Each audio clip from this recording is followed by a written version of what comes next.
Olá pessoal, sou Cleidiana Ramos, sou jornalista, doutora em antropologia e produzo conteúdos de memória para os canais do Grupo à Tarde. Eu sou Priscila Dória, jornalista e repórter do Grupo à Tarde. Nós estamos aqui na sessão Senta que Temos História do Projeto REC. Nessa sessão, a gente recebe especialistas das mais variadas áreas do conhecimento e aí a gente conversa a partir de peças que formam o acervo do SEDOC à Tarde, reportagens, fotografias e outros elementos. Hoje a gente está aqui com o professor Ricardo Batista, mas ele vai se apresentar melhor. Tudo bem, professor?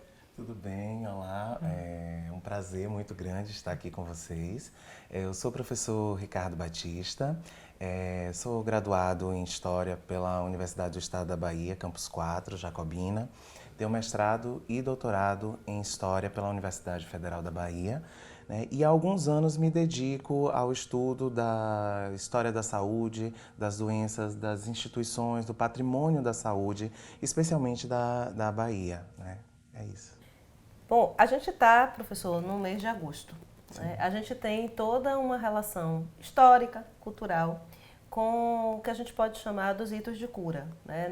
Nesse mês de agosto, a gente tem tantas celebrações do ponto de vista católico, que é para São Roque, como também do ponto de vista das religiões afro-brasileiras, como as celebrações Pacavungo, da tradição Angola, Azone Sapata, da tradição Jeje, e Omolu Abaluaê, da tradição Queto. E está muito relacionada também ao fato de Salvador ter sido um lugar de muitas epidemias, de doenças infecto-contagiosas, que são a especialidade dessas divindades, também as de pele. Mais recentemente, uma instituição que é referência no tipo de tratamento de doenças infecto-contagiosas, ela se mudou de Monte Serra para Águas Claras, que é o Hospital Couto Maia, se transformou no instituto e acabou incorporando também o Hospital Dom Rodrigo José de Menezes, que era especialista em hanseníase, uma doença relacionada à pele. Então, o senhor podia contar um pouquinho dessa trajetória desse hospital e também de como foi o tratamento relacionado a essas doenças? Sim, o hospital, que era chamado Hospital de Isolamento, quando ele foi criado, Hospital de Isolamento de Montserrat, foi criado em 1853, para poder abrigar algumas doenças, especialmente a febre amarela. O século XIX ele foi marcado por uma série de epidemias na Bahia. Nós tivemos, por exemplo, uma epidemia em 1849 de febre amarela, 1855 do cólera. Essas doenças, elas mexiam com a questão do comércio, porque, como a gente pôde ver na Covid-19, uma epidemia ela tem esse impacto e isso é o que preocupava especialmente os governadores, presidentes de província, mas tem uma outra coisa, que quando o hospital surge, é que ele vai abrigar então essas doenças, que vão ser consideradas como infecto-contagiosas. E as doenças, elas não são somente um fato biológico, As doenças, elas têm implicações sociais. Então, em muitos momentos, essas doenças elas vão estar ligadas à questão da religiosidade. Então, o Hospital Couto Maia, ele ali, quando ele é criado, ele não tem essa função de medicalização que a gente costuma entender como um hospital hoje. Você não tinha as bases da medicina que a gente tem hoje, da medicina bacteriológica. Então, ele é criado como um lugar em que muitas das vezes as pessoas iam para morrer, porque o hospital no século XIX era um lugar onde as pessoas morriam.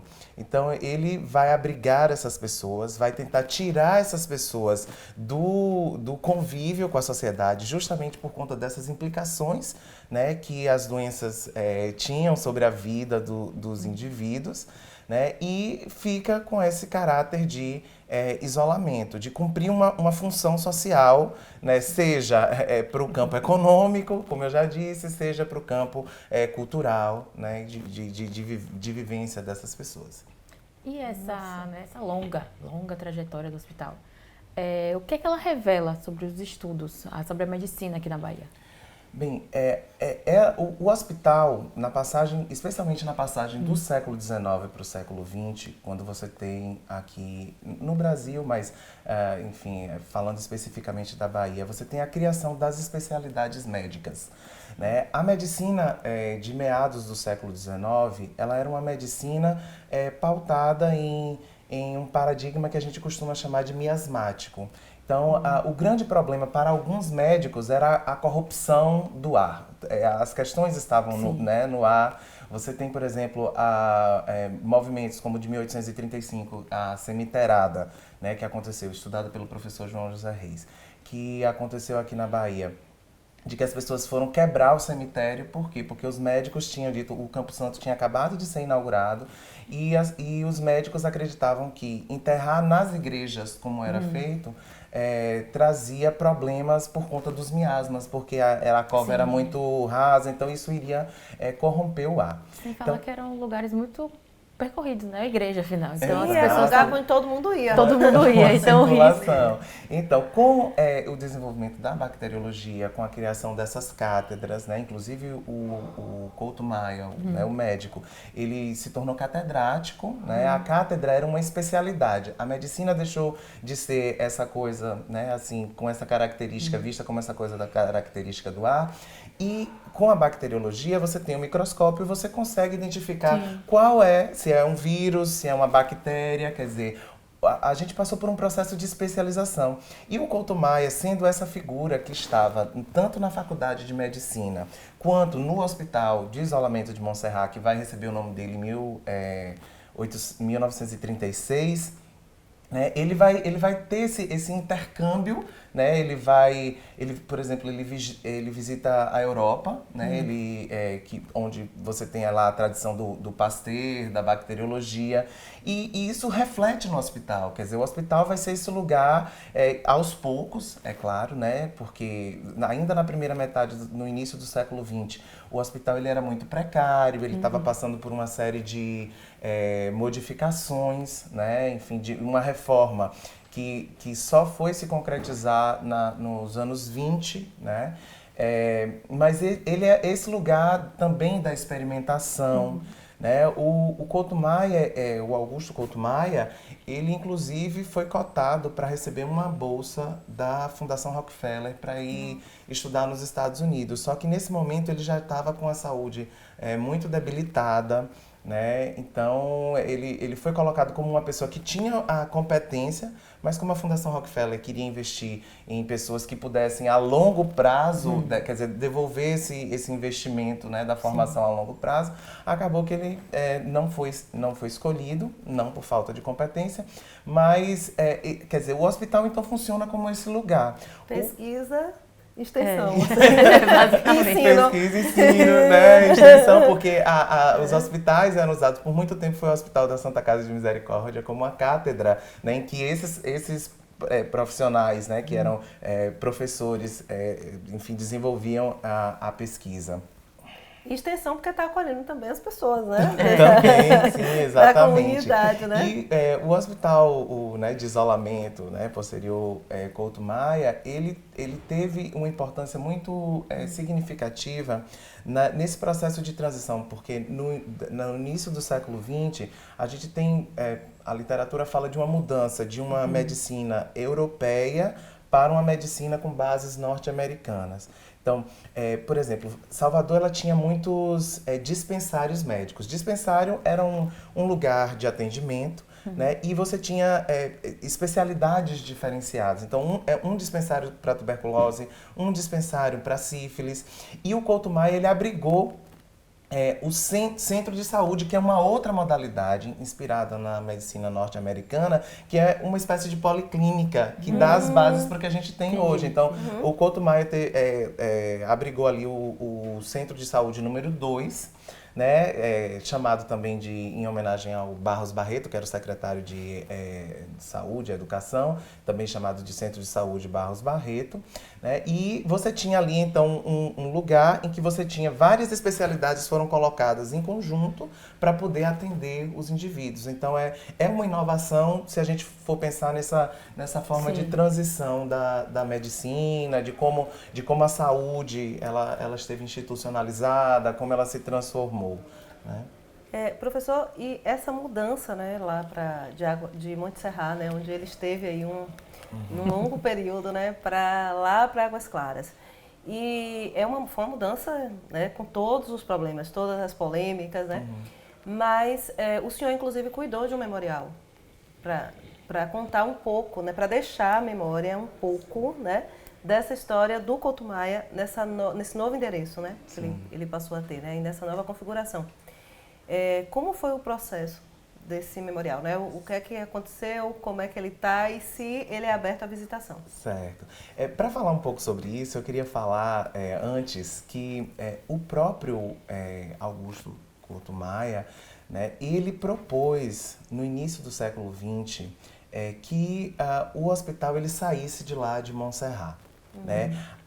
A ideia de um hospital de isolamento é que ele estivesse realmente distante da cidade, mas ele achava que estava muito distante do centro urbano e era uma dificuldade muito grande para levar os pacientes. Imagine que naquela época a gente não tinha os meios de transporte que nós temos hoje. Então, ele tinha essa preocupação porque eles vinham, era muito tombo. Então, o paciente que já estava debilitado chegava lá mais debilitado ainda. Houve um momento em que se pensou em trazer o hospital aqui para o bairro do Canela. Né? Nossa! Porque você já tinha ali, inclusive, o Instituto Oswaldo Cruz, que funcionava naquele momento ali. Né? Mas, assim, percebeu-se que o local mais adequado seria justamente na Baixa de Quintas, onde funcionava naquela época, era chamado leprosário, né? Então, ele propôs que talvez fosse interessante fazer essa fusão entre as duas instituições, né? Que, inclusive, contavam com poucos pacientes. O hospital, o Dom Rodrigo José de Menezes, tinha migrado para Águas Claras. E eu fiz um trabalho junto, inclusive, com uma funcionária de lá, que é a Fátima Lorenzo, né, que foi uma pessoa que teve este olhar para guardar uma documentação que existia no hospital. Ela escreveu, inclusive, uma dissertação que é uma memória do Hospital Couto Maia. E eu desenvolvi esse trabalho junto com ela. Então, essa sala que existe lá, está aberta para visitação, né? Ela é um lugar de memória, ela tem uma linha do tempo, ela conta, né, tenta contar um pouco com essa linha do tempo, essa trajetória, né, e o momento em que existiu, né, essa fusão das instituições, né? Ela tem vários dados, fotografias. O que foi escolhido foi para que fosse feito tudo na parede. Né? Então, todo o texto está na parede, a pessoa que visita pode observar. Depois, a Fátima Lourenço conseguiu levar alguns dos móveis antigos de lá de Montserrat para o atual Instituto Couto Maia. A questão é que, assim, foi um processo muito rápido. Nós precisávamos dar conta disso, porque o ICOM precisava ser inaugurado, enfim, era uma demanda existente. Nós contamos com o apoio da doutora Celci, né, que enfim, era a diretora e uma pessoa muito amável. E conseguimos. Então, a sala foi inaugurada sem os móveis. Hoje ela tá linda, porque tem muitas das coisas que eram utilizadas, armários, instrumentos médicos, né, por exemplo. Agora, assim, uma coisa que eu preciso falar é que, assim, o ICOM, ele traz um aparelho de saúde importantíssimo para o Estado, para todas essas pessoas. Quer dizer, os baianos merecem esse hospital moderno, se a gente pode falar, né, com todo aquele equipamento que existe. Só que preciso dizer que o local que foi escolhido talvez não tenha sido o mais adequado, porque naquele lugar existia o Hospital Dom Rodrigo José de Menezes. Ele era uma cidade, né? As pessoas que tinham hanseníase, elas viviam em isolamento. Tinha teatro, Nossa. sabe? Aquilo era um patrimônio da saúde da Bahia que precisava permanecer, né? Que precisava ser preservado para que as gerações futuras entendessem exatamente essas coisas que nós estamos discutindo aqui, né, que dizem respeito ao isolamento, que dizem respeito às doenças, porque, vejam, a gente teve uma epidemia, uma pandemia de Covid agora, e que grande parte da população não tinha uma memória de uma pandemia ou de algo que a gente tinha vivido, né, entendeu? Ninguém soube reagir. Ninguém sabia como reagir, então os historiadores foram chamados para contar essas histórias, para a gente ter um parâmetro referencial para poder também agir, porque a função da história é essa. Uma das funções, né? A gente observa o que foi feito no passado para poder tomar as nossas decisões no presente a partir da experiência que a humanidade tem, né? E eu considero que era necessário que aquele acervo, que aquela estrutura, ela tivesse permanecido para que, né, a sociedade soteropolitana pudesse acompanhar, ter esse registro da sua memória. Gente, que aula! Como sempre, né? Então a gente quer agradecer muito, viu, professor Ricardo? Muito Eu mesmo. que agradeço, Obrigada, viu? gente, pelo convite, pela oportunidade de conversar com vocês, de falar com as pessoas que vão assistir, enfim, compartilhar um pouco dessas histórias. E é isso, gente. Aqui nos canais do Grupo à Tarde, sempre tem informação qualificada. Fiquem ligadas, fiquem ligados. A gente espera, professor, que você venha outras vezes, para a gente falar de mais coisa. Tá certo, obrigado. Mais uma vez, gente, muito obrigada e até a próxima.